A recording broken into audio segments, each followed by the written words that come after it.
Coming up, some agreements come out of a rare meeting between the presidents of the United States and China. Dedicated to Eastern and Southern Kentucky, this is WYMT Mountain News at 11. Good evening, I'm Steve Hensley. President Xi Jinping of China told President Biden that the Earth is big enough for the U.S. and China. The high-stakes summit near San Francisco is their first face-to-face meeting in a year amid a widening rift between the two countries. CBS's Skylar Henry has more from Washington. At the start of about 4 hours of high-stakes discussions, President Biden and China's leader exchanged a warm handshake. But the talks come amid hand-wringing over growing tensions between Washington and Beijing on wide-ranging issues. We'll continue to compete vigorously with the PRC, but we'll manage that competition responsibly so it doesn't veer into conflict or accidental conflict. Meeting near San Francisco on the sidelines of the APEC conference, the White House has been hoping Biden's first face-to-face talks with Xi Jinping in a year would bring progress. On the fentanyl crisis sweeping the U.S., a plan emerged for China to ramp up efforts to go after companies that make precursor chemicals for fentanyl. It's going to save lives, and I appreciate President Xi's commitment on this issue. China and the U.S. have also been at increasing odds over trade, human rights, the sovereignty of Taiwan, wars in Ukraine, and now Gaza. I think it's going to stop when Hamas no longer maintains the capacity to murder and abuse and just do horrific things to the Israelis. On another front, China agreed to several steps in hopes of finding ways to address frayed military communications between the two superpowers, especially important after dozens of reports of unsafe incidents involving Chinese aircraft and U.S. military planes. And that's how accidents happen, misunderstandings. So we're back to direct, open, clear, direct communications on a direct basis. Earlier Wednesday, President Xi said the relationship between the countries has never been smooth sailing, but turning their backs is not an option. Skylar Henry, CBS News, Washington.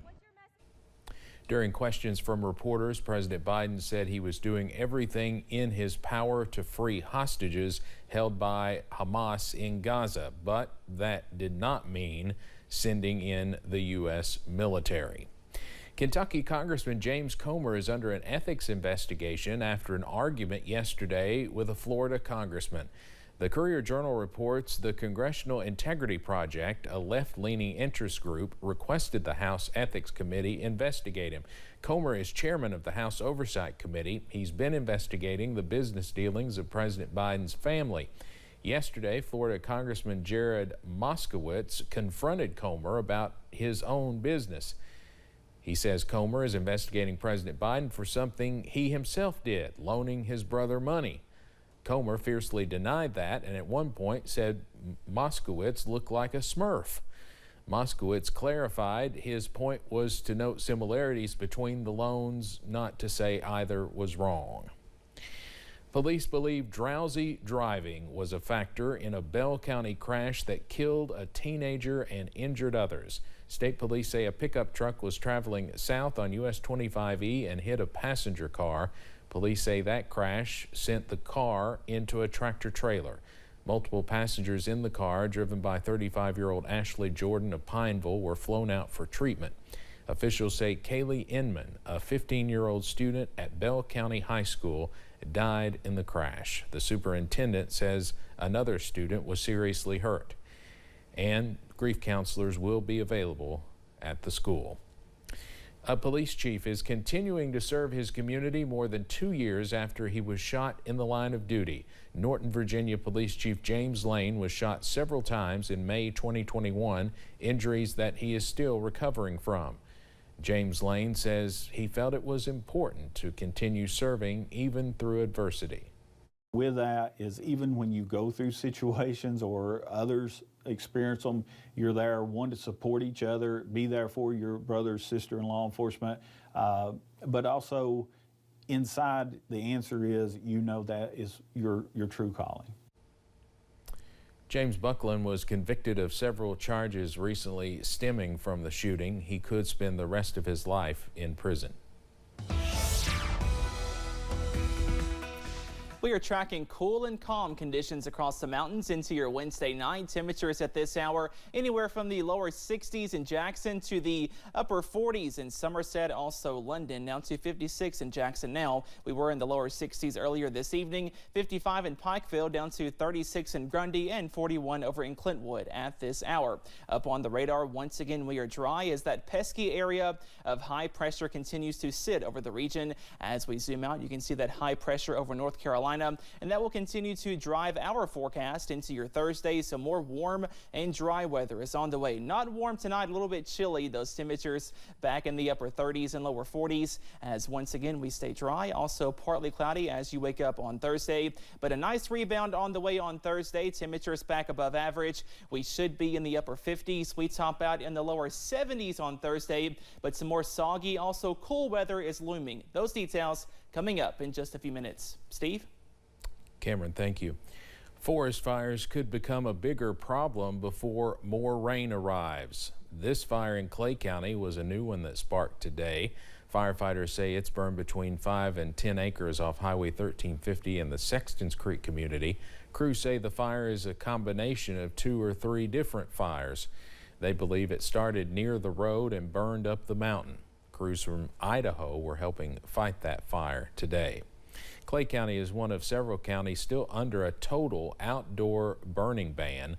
The Kentucky Division of Forestry reports more than 24 counties have those burn bans in effect. The counties under a burn ban are in red there on your screen. That includes much of eastern Kentucky. Thousands of firefighters are on the ground in the region working around the clock to contain those forest fires. Today, the State Division of Forestry recognized all the out-of-state crews that are here helping with the effort. They say there are resources coming in from Oregon, Idaho, Utah, Texas, Florida, Washington, Arkansas, Minnesota, and Virginia. Firefighters are urging people not to burn anything outside until we get some significant rainfall. Following the flood last July, Perry County native Kate Clemens began serving folks in Knott County. It started as Kate's food tent, turned into forming a nonprofit, which led to starting Max's Pantry through the nonprofit. Clemens says she continues to see a need and is continuously working to make sure no one goes hungry, especially during the holiday season.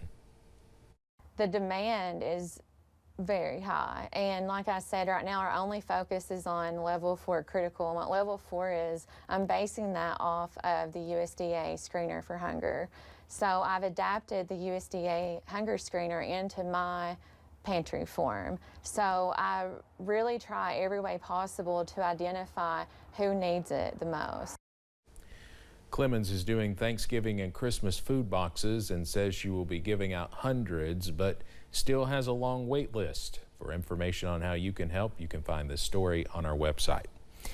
Some improvements and some challenges in the new Kids Count report released today by Kentucky Youth Advocates. The report says fewer kindergarten students are ready to learn. That slipped from 51% to 46% in the new report.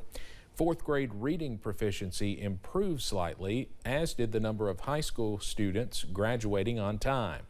79 of the state's 120 counties are categorized as child care deserts without enough child care to meet the needs. The report also finds about 51,000 children in foster care, which has increased in recent years. Last year, Kentucky saw an increase in people moving in from other states. According to newly released census data, more than 113,000 people moved to Kentucky last year. Many of those came from border states, but others came from as far away as Florida and Texas.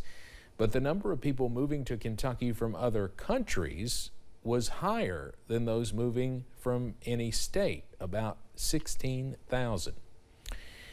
Drivers using Kentucky 1098 in Breathitt County should expect delays starting tomorrow. Officials with the Kentucky Transportation Cabinet say a contractor crew will be placing beams on a new bridge on Swift Branch Road. KYTC officials say the work will not begin until after the morning school bus run, and emergency vehicles will be accommodated. They say drivers should use the posted detour route. The Garrett Area Volunteer Fire Department partnered with a local food truck for a fall fundraiser. Three Big Pigs barbecue set up in Eastern today, selling their food to raise money for the fire department. Owner Kevin Huff says the partnership is about helping the local heroes while sharing their unique menu with the community. The Garrett Volunteer Fire Department, they messaged us probably about 5-6 weeks ago, just doing a fundraiser. And we always help out the community. We've done a bunch of fundraisers this year, and we set up, sell to them, and then we give them a percentage of what we make each time. Huff says the community showed up to support its firefighters, making for a busy lunchtime rush. Coming up on Mountain News at 11, country legend Dolly Parton talks about her first ever rock album and the meaning behind one of her new songs. Plus, the forecast is turning soggy by Friday, timing out those rain chances after this break.